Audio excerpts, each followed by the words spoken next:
Hey there, everybody. Still heading through Proverbs chapter 11 here, looking at verse 17 today, where it says, "A man who is kind benefits himself, but a cruel man hurts himself."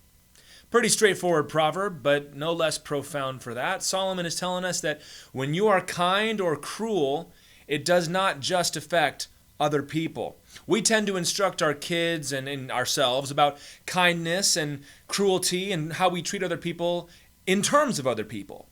How would you like it if somebody talked to you that way? Or even as Jesus himself said, right?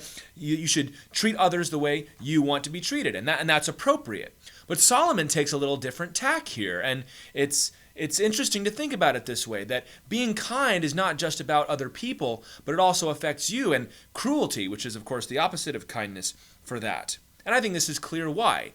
When you're kind to people, it engenders kindness towards you. When you're nice to somebody, if you do something good for somebody, if you do what somebody needs in that situation, they're going to be inclined to do the same for you. They're going to think of you as that kind of person. They're going to go out of their way to want to be kind to you. And when life smacks you around, as is inevitable, it's the way it's going to happen, you've now got people there that you have loved and blessed in the past who are ready now to come and love and bless you. I think famously of the end of It's a Wonderful Life. Everything comes crashing around, but he's been, putting those deposits in the bank of kindness forever, and now he can make a withdrawal. These people are ready to take care of him. Cruelty is the same way. When you are cruel to somebody, they're not going to be kind to you. They're going to go home and they're going to start to get bitter towards you, and they're going to maybe even start to plot against you. You're cruel to your employees. They're not going to do a good job for you. They don't care if you make more money. They want you to make less. They're even going to do it worse for you. They don't care if they lose a job because you're cruel to them anyway. So you see that when you're kind, you're benefiting yourself. When you're cruel, you're actually hurting yourself. This is very similar to what Jesus said in Matthew 5:5, right? We know this one. "Blessed are the meek, for they shall inherit the earth." Now, some people hear that, "Blessed are the meek," and they say, "Ridiculous! The meek don't inherit the earth." Or maybe we can't even think about it except in terms of eschatology. Yeah, someday the meek will inherit the earth, and I think that is important in that passage. But there's also a right now application to that here.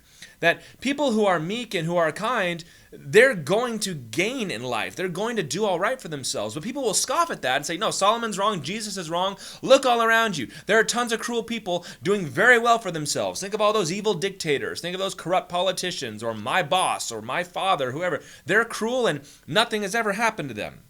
Well, there's a couple things to note here. First of all, when Jesus says being meek here, and even being kind, as Solomon said, it's not just about being nice. There's nothing wrong with being nice, but I'm using nice in a negative way here, where nice is just all surface, all not want to make any waves. We don't want to have conflict with anybody. We just want to make everybody happy around us. We let ourselves get pushed over. I think of the Sondheim musical where there's that line. He says, "You're not bad, you're not good, you're just nice." Well, I'm not talking about that. I'm talking about being kind and being meek. Kind is treating people with respect because they're people. Not because of anything they've done for you, but out of respect. It says more about your character than theirs. And being meek is about power under control, not bringing the heat when you could, not taking advantage of every opportunity to pound somebody and to assert yourself. There's a place for that, and it's good for us to live that way. So we know what those words mean now, and we need to recognize it's not just being pushed around, because folks want to say, "Well, you shouldn't let anybody push you around." Well, that's true, but it's a lesson for another day.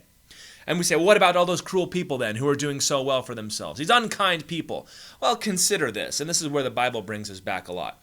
Are cruel people long-term successes?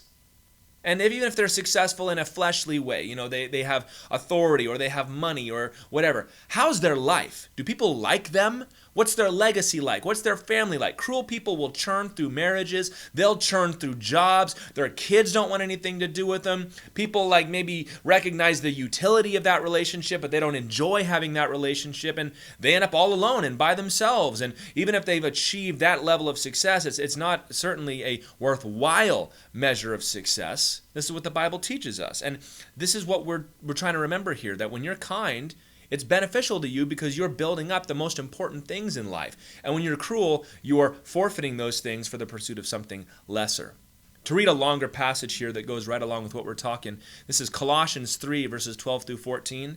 "Put on then as God's chosen ones, holy and beloved, compassionate hearts, kindness, humility, meekness, and patience, bearing with one another, and if one has a complaint against one another, forgiving each other. As the Lord has forgiven you, so you must forgive. And above all these, put on love, which binds everything together in perfect harmony. Life is hard enough without people coming in to make it worse, like we often do. And you know that this has happened to you, and you've done it to people too. When you're kind, you have the ability to alleviate the pain and the suffering of somebody else's life, to take what could be a catastrophe and turn it into a problem. Or, by being cruel, you have the ability to take something that's a problem and turn it into a catastrophe.